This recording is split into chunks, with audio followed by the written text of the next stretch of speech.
சிதம்பரம் கோயிலில் அதிக அளவில் பக்தர்கள் அனுமதிக்கப்படுகிறார்களா என்று அறநிலையத்துறைக்கு கேள்வி எழுப்பி தற்போது வழக்கை ஒத்திவைத்திருக்கிறது சென்னை உயர்நீதிமன்றம். சிதம்பரம் கோயிலில் அதிக எண்ணிக்கையில் பக்தர்கள் அனுமதிக்கப்படுகிறார்களா என்ற முக்கியமான கேள்வியை நீதிபதிகள் எழுப்பியிருக்கிறார்கள். அண்மை செய்தியாக பார்த்து வருகிறோம். இது பற்றிய கூடுதல் தகவல்களை வழங்குவதற்காக நம்முடைய சிறப்பு செய்தியாளர் ரமேஷ்குமார் இணைகிறார். ரமேஷ், இந்த வழக்கின் விவரம் என்ன?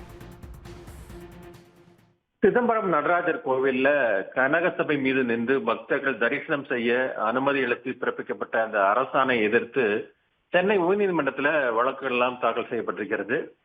இந்த வழக்கு கடந்த முறை விசாரணைக்கு வந்த போது நடராஜர் கோவில்ல கனகசபை மீது பக்தர்கள் தரிசனம் செய்ய எந்தெந்த நேரத்தில் அனுமதிக்கப்படுவர், என்ன நடைமுறை பின்பற்றப்படும் என்பது குறித்து திட்டத்தை தாக்கல் செய்ய பொது தீட்சிதர்களுக்கு உயர்நீதிமன்றம் உத்தரவிட்டிருந்தது. இந்த நிலையில தான் வழக்குகள் நீதிபதிகள் சுரேஷ்குமார் மற்றும் சவுந்தர் அடங்கிய அமர்வு முன்பு இன்று மீண்டும் விசாரணைக்கு வந்தபோது தீட்சிதர்கள் தரப்புல கனகசபையினுடைய மேற்கு பகுதியிலிருந்து பக்தர்களை தரிசனத்துக்கு அனுமதிக்கலாம் என முடிவெடுத்து கடந்த மார்ச் முதல் அமல்படுத்தப்பட்டு வருவதாகவும் அதிக எண்ணிக்கையில பக்தர்கள் கனகசபை மீது ஏறி சுவாமி தரிசனம் செய்து வருவதாகவும் அவங்க தெரிவித்தார்கள்.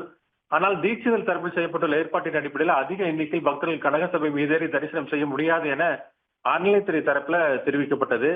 இதையடுத்து அந்த கனகசபையின் மேற்கு பகுதியிலிருந்து பக்தர்கள் தரிசனம் செய்து திரும்ப மேற்கொள்ளப்பட்டுள்ள ஏற்பாடுகளை நேரில் ஆய்வு செய்ய அதிகாரிகள் அடங்கிய குழுவை நியமிக்க இந்து அறநிலையத்துறை ஆணையருக்கு நீதிபதிகள் உத்தரவிட்டிருக்கிறார்கள்.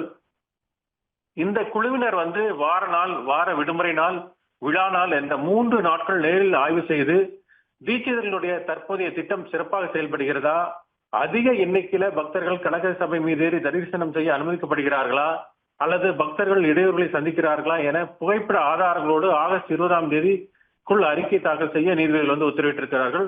வழக்கினுடைய அடுத்த கட்ட விசாரணை என்பது ஆகஸ்ட் 21ஆம் தேதிக்கு ஒத்திவைக்கப்பட்டிருக்கிறது. விவரங்களை பதிவு செய்தமைக்கு நன்றி ரமேஷ்குமார்.